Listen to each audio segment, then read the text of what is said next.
वो इसलिए कि कालू साहब के जनाब अली कुछ मामलात जो हैं वो हमें कुछ ठीक नहीं लग रहे। हमारे साथ हो गया है LOL प्रैंक, और वो क्या है जी, वो है बेसिकली जर्मनी का ड्राइविंग लाइसेंस।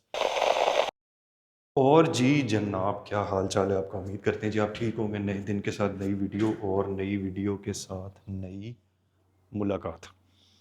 आज जी जो सबसे इम्पोर्टेंट काम हमारा प्लान्ड है वो है कालू की डिटेल्ड नई नई। वो इसलिए कि कालू साहब के जनाब अली कुछ मामलात जो हैं वो हमें कुछ ठीक नहीं लग रहे। जैसा कि ऐसे मामलात जी, ये आपको भी दिखाते हैं। जैसा कि ये मामलात, तो जी ये हमको बिल्कुल भी ठीक नहीं लग रहे। जैसा कि ये सारे, और टायरों के इसके कुछ मामलात वो ठीक नहीं है। तो जी इसकी डिटेल नई नई करानी है। मौसम की अगर हम आज बात करें तो मौसम दिखता है जी ऐसा, मतलब मौसम ने ना कन्फर्म वो कर ली है कि अब मौसम गर्म ही रहना है, ठंडे होने वाली साइड के ऊपर नहीं आ रहा जी मौसम। और ये चीज़ मुझे अब ज़्यादा तंग इसलिए कर रही है क्योंकि ये लगती है आँखों को बड़ी ज़बरदस्त, और ना कुछ भी नहीं हो पाता जी फिर। तो मज़ीद गपशप पे जाने से पहले जनाब, हमारा मैंडेटरी शॉर्ट इंट्रोडक्शन। मेरा नाम है मुश्तबा AK गेमे भाई, और मैं life in Germany and life in Europe के ऊपर डेली रॉ लाइफ वीडियोस बनाता हूँ। तो अगर जनाब आपका ऐसे कंटेंट में इंटरेस्ट हो तो हमारे चैनल को सब्सक्राइब करें, क्योंकि हमारे चैनल पे आपको ऐसा कंटेंट मिलेगा। अगर आप हमारे रेगुलर व्यूअर और सब्सक्राइबर हैं तो आपका जनाब वेलकम बैक। और जी जनाब, और अगर आप न्यू व्यूवर एंड सब्सक्राइबर हैं तो भी जनाब आपका वेलकम बैक। आज हमने कालू के ऊपर खुद भी थोड़ी सी मेहनत करनी है। एज इनके धुलने के बाद इसको ज़रा हम लोगों ने खुद भी आज कपड़ा शपड़ा मारना है दरवाज़ों के अंदर और टायरों शायरों में, ज़रा इसकी सफाइयाँ शफाइयाँ खुद करनी है। इसके अलावा अंदर से इसको सारा साफ़ करना है। अभी जनाब टेम्परेचर तकरीबन 20-21 डिग्री के आसपास है, 20-21 डिग्री के आसपास है। तो अब मैं इसको लेके जाऊँगा वहाँ नई नई स्टेशन पे, और वहाँ से फिर धो के वापस आके ये सामने जो जगह है जी हमारी, ये साए वाली, यहाँ इसको खड़ा करूँगा इस जगह पे। और उसके बाद फिर इसको अंदर से और सारा दरवाज़ों से और आगे पीछे जनाब ये सारे मामलात करने हैं। कालू की नई नई स्टेशन के ऊपर जनाब हमारे साथ हो गया है LOL प्रैंक। LOL प्रैंक का मतलब है जी कि हम इस उम्मीद में आए थे कि आज हम आके तो कालू की इंटेंसिव नई नई कराएंगे। उन्होंने कहा कि जी आज तो नई नई स्टेशन है वो ही बंद है, तो आप कार्ड बेशक आज ख़रीद लें, लेकिन आपको ये सुबह ही मिलेगा धुलवाने के लिए। तो हमने कहा कि जी चलें फिर, ऐसे है तो फिर हम सुबह ही ख़रीद लेंगे, अभी फिर ख़रीदने का क्या फ़ायदा है। तो यहीं से जी फिर मैंने कहा चलें आपको हम ना फिर थोड़ी सी पेट्रोल की प्राइसेस बता दें। तो जी पेट्रोल प्राइसेस जो हैं वो, आज डीज़ल है जी 2 यूरो और 10 सेंट का, सुपर है जी 1 यूरो 93 सेंट का, सुपर सादा है जी 1 यूरो 99 सेंट का, 1 यूरो 99 सेंट का, अल्टीमेट डीज़ल है जी 2 यूरो 38 सेंट का, 2 यूरो 38 सेंट का, और अल्टीमेट 102 है 2 यूरो 31 सेंट का, 2 यूरो एंड 31 सेंट का। तो प्राइसेस अब आप कह सकते हैं कि थोड़ी सी जो यूं जा रही थी तो अब वो यूं जा के अब थोड़ी सी यूं हुई हुई हैं।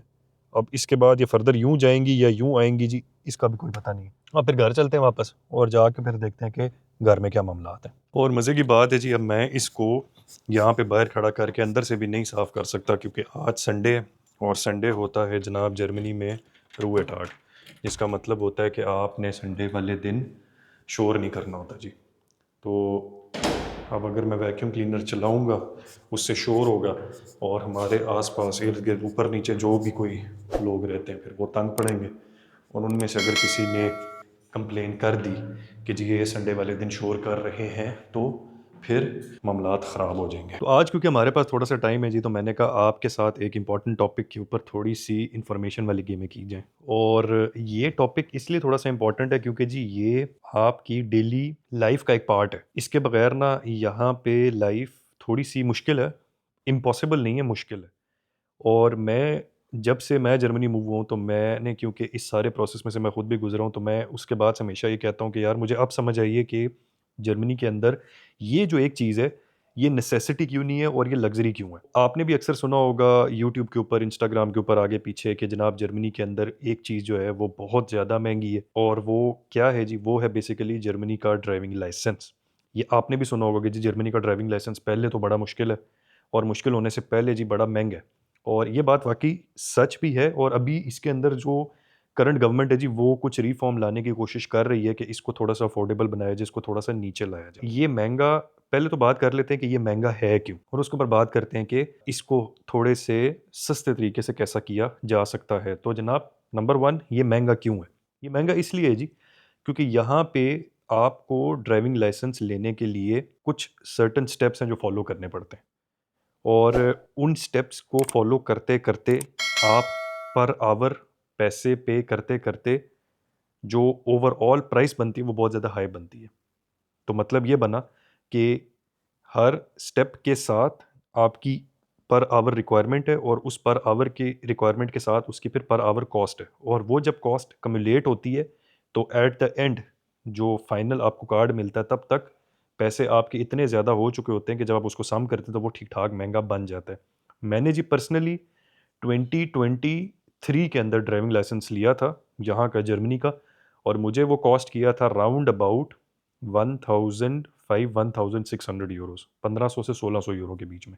और ये अभी कंपैरेटिवली बहुत ही सस्ते में मुझे मिला है। यहाँ पर अमूमन 3000, 3500, 4000 euro, as in 3000, 3500, 4000 euro licence के लिए बहुत ही आम बात है। 2-2500 तो बात ही कोई नहीं है जी।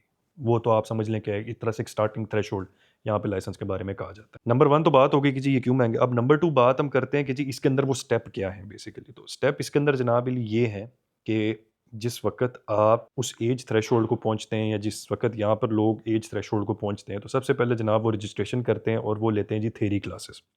थ्योरी क्लासेस में क्या होता है, स्कूल होता है, आप स्कूल में जाते हैं, वो आपको थ्योरी पढ़ाते हैं, उसके अंदर सर्टेन आवर्स हैं, सर्टेन घंटे हैं जो आपने पूरे करने हैं, और घंटों के हिसाब से उसके पैसे देने हैं। उसके बाद आप देते हैं थ्योरी टेस्ट, तो डेफिनेटली थ्योरी टेस्ट के भी फिर पैसे हैं। उसको अगर आप पहली बारी में पास कर लें तो वेरी गुड, अगर आप पास ना करें तो फिर आपको दोबारा देना है। उसके बाद आपके प्रैक्टिकल आवर्स स्टार्ट होते हैं, वो भी डेफिनेटली फिर पर आवर कॉस्ट है उसकी, और वो आप तब तक प्रैक्टिकल आवर्स करते हैं अपने ड्राइविंग स्कूल के साथ जब तक आपका इंस्ट्रक्टर आपको ना कह दे कि okay now you are good to go for final exam, मतलब कि अब आप एग्जाम देने के लिए तैयार हैं। जब तक वो खुद सेटिस्फाई ना हो जाए तब तक आप वो करते हैं, और उसके बाद आप एग्ज़ाम देते हैं एज इन प्रैक्टिकल गाड़ी चला के, जिसके अंदर एग्जामिनर आपके साथ बैठता है। और उसके अंदर भी फिर अगर आप पहली बार में पास हो जाए तो गुड, नहीं तो फिर हर ट्राई के साथ उसके पैसे आपको देने पड़ते हैं। तो ये पूरा जी एक प्रोसेस होता है जो कि यहाँ पे जर्मन ड्राइविंग लाइसेंस लेने के लिए आपको पूरा करना पड़ता है। और डेफिनेटली अब आप इस सारे प्रोसेस के अंदर जब आप पर आवर कॉस्ट के हिसाब से आप देख लें तो एंड के ऊपर वो बात आपकी कहीं की कहीं पहुँच जाती है। तो ये तो नंबर 2 पे बात होगी कि जी स्टेप्स क्या हैं, प्रोसेस क्या है। मैंने शुरू में आपसे बात की कि जी इसके अंदर थोड़े से पैसे आपके बच सकते हैं, या इसको अगर मैं ऐसे रिफ्रेज़ कर लूँ कि अगर आप किसी और मुल्क से आ रहे हैं और आपके पास ऑलरेडी एक ड्राइविंग लाइसेंस है, तो उस केस में फिर आप कैसे अप्लाई कर सकते हैं, या कैसे अपने पैसे यहाँ पर थोड़े से बचा सकते हैं। तो अगर आप पाकिस्तान से आ रहे हैं, अगर आप इंडिया से आ रहे हैं, अगर आप किसी भी मुल्क से आ रहे हैं, किसी भी दूसरे मुल्क से आ रहे हैं, अच्छा इसके अंदर अब थोड़ी सी कैटेगराइजेशन है, अगर आप ईयू कंट्री से आ रहे हैं या अगर आप नॉन ईयू कंट्री से आ रहे हैं। पहले बात कर लेते हैं ईयू कंट्री से। अगर आप ईयू कंट्री से आते हैं तो आपका जो ड्राइविंग लाइसेंस दूसरी ईयू कंट्री का है वो जर्मन ड्राइविंग लाइसेंस के अंदर कन्वर्ट हो जाता है with in a specific time frame. मतलब एक सर्टेन टाइम फ्रेम के अंदर अगर आप अपना ईयू कंट्री का ड्राइविंग लाइसेंस जमा करा के जर्मन लेना चाहते हैं तो आप ले सकते हैं। उसके अंदर आपको कोई वो एग्ज़ाम वगैरह या वो नहीं करना पड़ता, वो आपका खुद ही हो जाता है। हाँ, अगर आपने वो टाइम फ्रेम पास कर दिया तो उसके बाद फिर आपको उसी नॉर्मल प्रोसेस से गुज़रना पड़ता है जिस नॉर्मल प्रोसेस से आपको नॉर्मली लाइसेंस मिलता है, जो मैंने अभी पहले थोड़ी देर पहले एक्सप्लेन किया। जो नॉन ईयू कंट्रीज़ हैं जिनमें जिस तरह पाकिस्तान हो गया, पाकिस्तान से काफ़ी सारे लोग आते हैं। मैं इसीलिए पाकिस्तान से रिलेटिव बात करूँगा। अगर आपके पास पाकिस्तान का ड्राइविंग लाइसेंस है और वो आप लेके यहाँ पे आते हैं, तो उसका स्टेप बाय स्टेप प्रोसीजर ये है कि सबसे पहले आप आइडेंटिफ़ाई करेंगे ड्राइविंग स्कूल। यहाँ पर ड्राइविंग स्कूल की आइडेंटिफ़िकेशन भी क्यों इम्पोर्टेंट है जी? जो मैंने बात की कि प्रैक्टिकल एग्ज़ाम वाला जो बात है, उसके अंदर अगर कोई आपको ऐसा स्कूल मिल जाता है जो कि घंटे लगा के पैसे बनाना चाहता है, तो आप फिर तो बुरी जगह फँस जाएँगे। इसीलिए एक अच्छा ड्राइविंग स्कूल ढूँढना बहुत ज़रूरी भी है और बड़ा आर्ट भी है। तो ख़ैर, आपने सबसे पहले ड्राइविंग स्कूल ढूँढना है और आपने वहाँ पर जाना है और आपने जाकर सबसे पहले रजिस्ट्रेशन करवानी है। रजिस्ट्रेशन में क्या होगा, वो आपके बिहाफ़ पे एक फ़ॉर्म फिल करेंगे।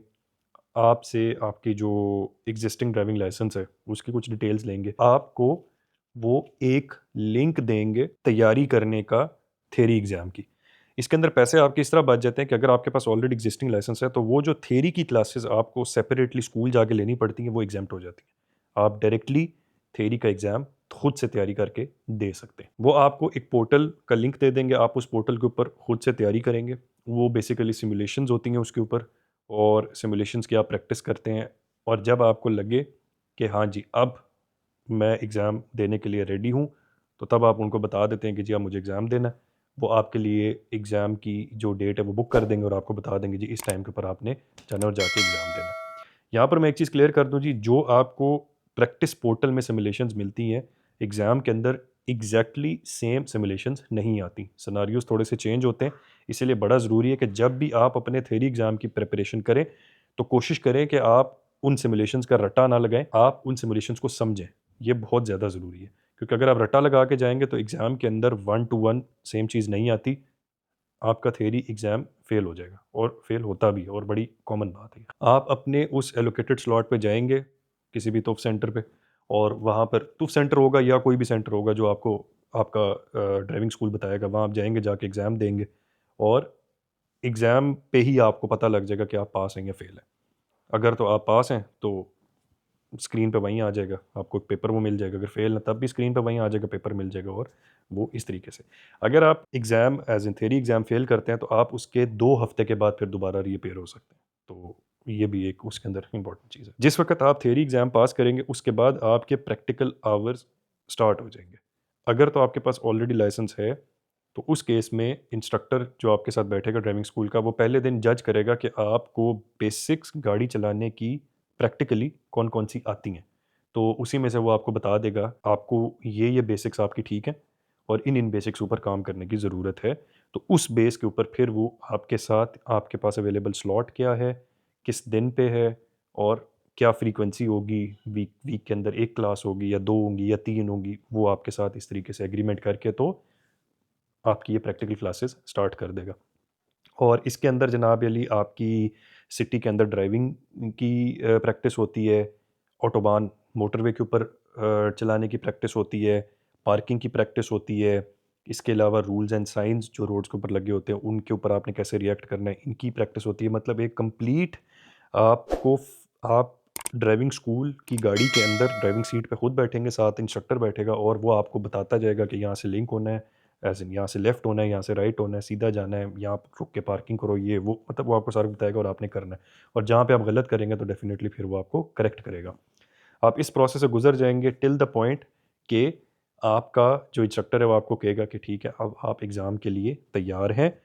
आपकी बिहाफ़ पे ही आपका ड्राइविंग स्कूल जो है वो फिर आपके फ़ाइनल एग्ज़ाम का स्लॉट बुक करेगा और आपको बता देगा जी कि इतने बजे आपका फ़ाइनल एग्ज़ाम है।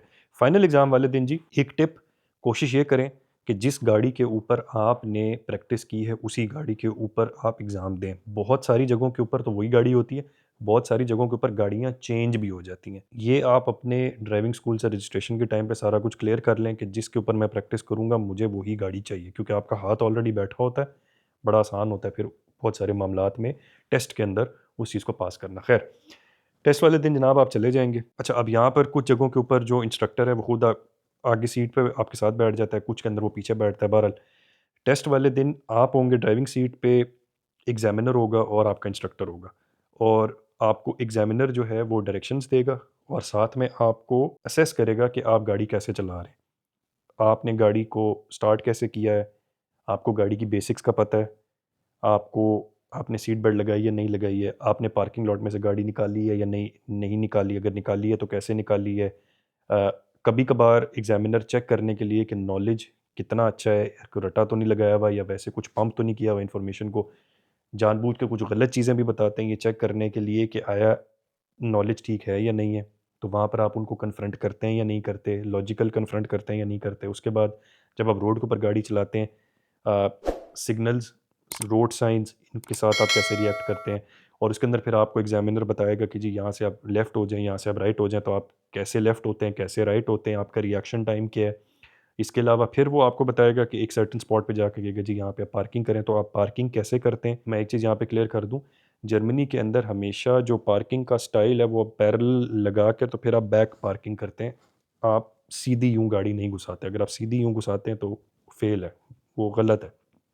आपको हमेशा रिवर्स ला के पार्किंग करनी होती है। और इसके अंदर भी कुछ एग्जामिनर जो हैं वो बड़े स्ट्रिक्ट होते हैं। अगर आप पहली बारी में वो पार्किंग उस स्पॉट में नहीं कर पाते, यू आर फेल, आप फेल हो जाते हैं।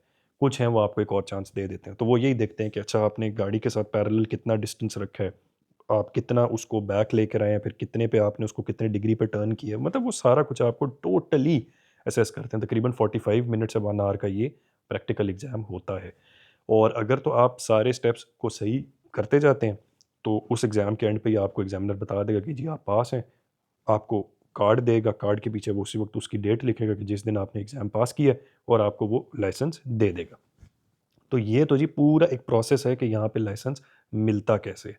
और अगर आपके पास लाइसेंस ऑलरेडी है, तो आप इस तरीके से थोड़े से पैसे बचा सकते हैं कि आपकी वो जो, जिस तरह मैंने पहले बताया कि थ्योरी वाली क्लासेस एग्ज़ैम्प्ट हो जाती हैं, आप डायरेक्ट थ्योरी का एग्ज़ाम देते हैं और उसके बाद आगे जाते हैं। एक इम्पॉर्टेंट बात यहाँ पे ये है कि जब आपको ड्राइविंग लाइसेंस मिलता है तो पहले 2 साल आप प्रोबेशन में होते हैं। मतलब ऐसा नहीं है कि आपको आज लाइसेंस मिला उसके बाद आपका जो दिल है आप वो करें। आप करें, लेकिन कंप्लाइंग टू रूल्स करें, अकॉर्डिंग टू रूल्स करें, सेफ रह के करें, क्योंकि पहले 2 साल आपका लाइसेंस जो होता है तो वो प्रोबेशन होता है, और उसके बाद फिर वो नॉर्मल स्टेटस में कन्वर्ट होता है। और ये कोई ऐसा नहीं होता कि कोई कार्ड डिफरेंट होता है या कार्ड के ऊपर कोई और चीज़ लिखी हुई होती है या कुछ ऐसा होता है, ऐसा बिल्कुल भी नहीं होता जी। वो जो डेट आपके लाइसेंस के पीछे लिखी होती है, वहाँ से पता लग जाता है कि आपका लाइसेंस किस दिन पे इशू हुआ है, और उससे आगे फिर 2 साल वो प्रोबेशन कैटेगरी में रहेगा। एक चीज़ जो मेरे से मिस होगी जी, वो भी मैं आपको भी बता देता हूँ। ड्राइविंग स्कूल में जब आप रजिस्ट्रेशन करवाने जाएँगे, तो उससे पहले उसके कुछ प्री रिक्विज़िट्स हैं जो आपने पूरे करके जाना है। उनमें से नंबर 1 है जी आपका आईसाइट टेस्ट। आपने अपनी आईसाइट टेस्ट करवानी है और उसका रिज़ल्ट लेके जाना है। उसके बाद है जी एर्स हिल्फे कोर्स कहते हैं यहाँ पे, फर्स्ट एड कोर्स जिसको इंग्लिश में कहा जाता है जी, वो आपने पास करना है, उसका सर्टिफ़िकेट आपने लेके जाना है। और अपने जो आपके पास एग्ज़िस्टिंग लाइसेंस है, वो लेके जाना है। अगर तो वो आपके पास किसी और लैंग्वेज में है या जिस भी लैंग्वेज में है, तो उसकी आपने ट्रांसलेशन भी लेकर जानी है। तो जर्मनी के अंदर नॉर्मली एडैक जो है वो ट्रांसलेशन सर्विसेज प्रोवाइड करता है। जो आपके पास एग्जिस्टिंग लाइसेंस है उसकी ट्रांसलेशन आप साथ लेके जाएँगे। तो ये कुछ इंपॉर्टेंट डॉक्यूमेंट्स हैं जो आप रजिस्ट्रेशन के टाइम पे लेके जाते हैं। ड्राइविंग स्कूल वाले आपको खुद भी बता देते हैं कि हमें ये डॉक्यूमेंट्स चाहिए। तो मेरी इसके अंदर टिप यही होगी कि अगर आप प्लान कर रहे हैं कि आपने ड्राइविंग लाइसेंस बनवाना है, तो वेल इन टाइम इन सारे प्रोसीजर्स को स्टार्ट करें। जो आपका एर्स्ट हेल्फे कोर्स है, फर्स्ट एड कोर्स, उसकी कभी-कभार अपॉइंटमेंट्स नहीं मिलती, काफ़ी jam packed sessions back to back जाते हैं, तो उसमें थोड़ा-सा टाइम लग जाता है। ट्रांसलेशन अगर आपने करवानी है, तो उसकी प्रोसेसिंग में थोड़ा-सा टाइम लग जाता है। तो मतलब इन सारी चीज़ों के ऊपर थोड़ा-थोड़ा टाइम लगता है। तो अगर आप वेल इन टाइम इन सारी चीज़ों को प्लान करते हैं, तो फिर आप वेल इन टाइम ये सारा कुछ कर सकते हैं। और बाकी एग्ज़ाम से रिलेटेड तो मैं आपको ऑलरेडी बता चुका हूँ कि वो आपने ऐसे उसकी तैयारी करनी है कि आपने रट्टा नहीं लगाना, आप समझ के उस चीज़ की तैयारी करनी है। और जो मैं प्रोबेशन की बात कर रहा हूँ जी, कोशिश ये करनी है कि पहले 2 साल में आप कोई बड़ा ट्रैफ़िक से रिलेटेड ब्लंडर ना मारें। कोशिश करें कि आप किसी एक्सीडेंट में ना इन्वॉल्व हो जाएँ जो कि आपकी गलती हो। क्योंकि जो पहले 2 साल में जो जो आपका लाइसेंस प्रोबेशन में होता है, तो उसमें आपके जो पॉइंट डिडक्शन होती है जी, वो ज़्यादा होती है। जर्मनी का जी जो लाइसेंस सिस्टम है, इसके बेसिकली 10 पॉइंट्स होते हैं। तो बेस्ड ऑन द वायलेशन फिर आपके वो पॉइंट्स आते हैं, और एक सर्टेन थ्रेशोल्ड पे जाके फिर आपका लाइसेंस जो होता है वो कॉन्फिस्केट हो जाता है। तो आपको फिर दोबारा से सारा प्रोसेस करके वो लाइसेंस लेना पड़ता है। तो कोशिश यही करें कि जब भी आप लाइसेंस लें, विद इन द रूल्स रह के गाड़ी चलाएँ, रूल्स को कंप्लाई करें, स्पीड लिमिट्स को कंप्लाई करें, सेफ ड्राइविंग करें, ये बहुत ज़रूरी है। क्योंकि जैसा कि आपको भी पता है कि यहाँ पर ऑटोबान्स के ऊपर स्पीड नहीं है। बहुत सारे हमारे लोग जो पाकिस्तान से आते हैं या जो साइड से आते हैं, वो गाड़ी लेते हैं। आते साथ पहले लाइसेंस बनवाते हैं, गाड़ी लेते हैं, बड़े शौक से गाड़ी लेते हैं, लेकिन उसके बाद वो ऑटोबान पे जाते हैं और फिर वो कहते हैं कि जी हम गाड़ी में नहीं, हम हवाई जहाज़ में बैठे हुए हैं। ऐसी चीज़ों से गुरेज़ करें, एन्जॉय करें, यूरोप को एन्जॉय करें, रोड्स को एन्जॉय करें, ऑटोबान्स को एन्जॉय करें, सब कुछ करें, लेकिन not at stake of safety, not at stake of not complying to rules. Rules को कंप्लाई करें और इस तरीके से चीज़ों को लेके चलें, तो मामलात आपके ठीक रहते हैं। मैं उम्मीद करता हूँ जी मैंने सारे पॉइंट्स जो हैं वो कवर कर दिए होंगे। अब यहाँ पर आपका क्वेश्चन होगा कि जी आपका इतने सस्ते में लाइसेंस कैसे बना? तो मेरा इस इतने सस्ते में लाइसेंस इसलिए बना क्योंकि मेरे पास एक पाकिस्तान का लाइसेंस था, उसके बाद एक सऊदी का लाइसेंस था।